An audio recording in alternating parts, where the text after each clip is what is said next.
نحمده ونصلي على رسوله الكريم اما بعد فاعوذ بالله من الشيطان الرجيم بسم الله الرحمن الرحيم قل إن كنتم تحبون الله فاتبعوني يحببكم الله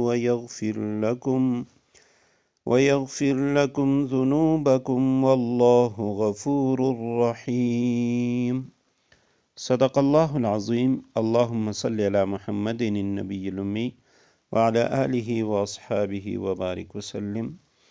سورہ آل عمران آیت کریمہ کا نمبر 31 ہے۔ آیت کریمہ کا ترجمہ یہ ہے، قل، اے پیغمبر صلی اللہ علیہ وسلم لوگوں سے کہہ دیجئے، ان کنتم تحبون اللہ، اگر تم اللہ سے محبت رکھتے ہو، فاتبعونی، تو میری اتباع کرو، یحببکم اللہ، اللہ تم سے محبت کرے گا، ویغفر لکم ذنوبکم، اور تمہاری خاطر تمہارے گناہ معاف کر دے گا، واللہ غفور الرحیم، اللہ بہت معاف کرنے والا بڑا مہربان ہے۔ آیت کریمہ کے مفردات دیکھیے، قل، آپ کہہ دیجئے، ان، اگر، کنتم تحبون اللہ، تم اللہ سے محبت کا دعویٰ رکھتے ہو، کان یکونو سے کنتم افعال ناقصہ میں سے ہیں، تحبون اللہ، اللہ سے محبت کا دعویٰ کرتے ہو، فاتبعونی، تو میری اتباع کرو، میری پیروی کرو، یحببکم اللہ، اللہ تم سے محبت کرے گا، ویغفر لکم، اور وہ بخش دے گا تمہاری خاطر، ذنوبکم، ذنب کی جمع، ذنوب، تمہارے گناہ، واللہ غفور الرحیم، اللہ بڑا مہربان ہے، بہت معاف کرنے والا بڑا مہربان ہے۔ آیت کریمہ میں فرمایا، اگر تم اللہ سے محبت کا دعویٰ کرتے ہو، عربی میں یہ لفظ محبت ہے، یعنی میم پر زبر کے ساتھ۔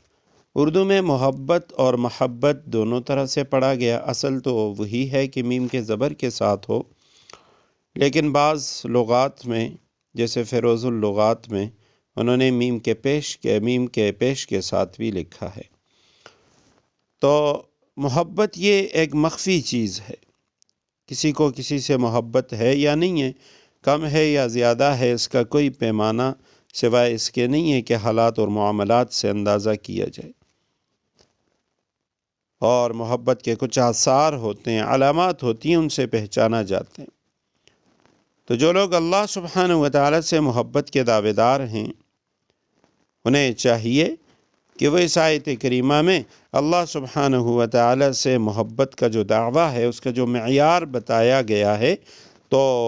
اس معیار کو دیکھ لے کہ وہ معیار نبی کریم صلی اللہ علیہ وسلم کی اتباع ہے، آپ صلی اللہ علیہ وسلم کی پیروی ہے۔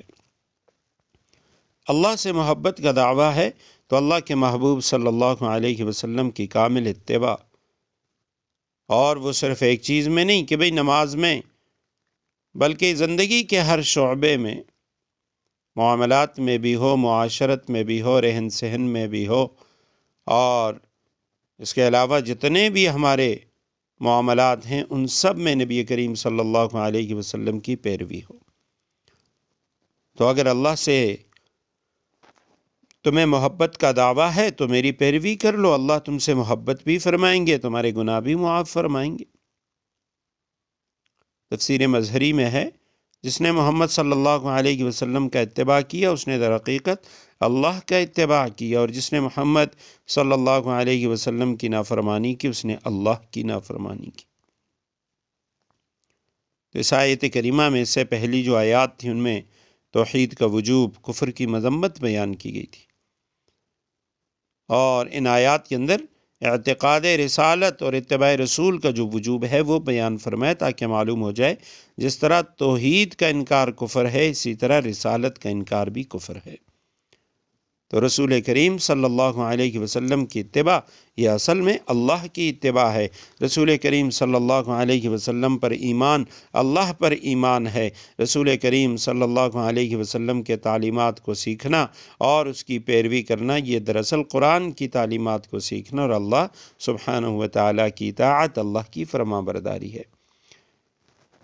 نبی کریم صلی اللہ علیہ وسلم کی تعلیمات، آپ صلی اللہ علیہ وسلم کے سنت اعمال، آپ کے طور طریقے، ان کو چھوڑ دینا یہ اللہ کی نافرمانی ہے۔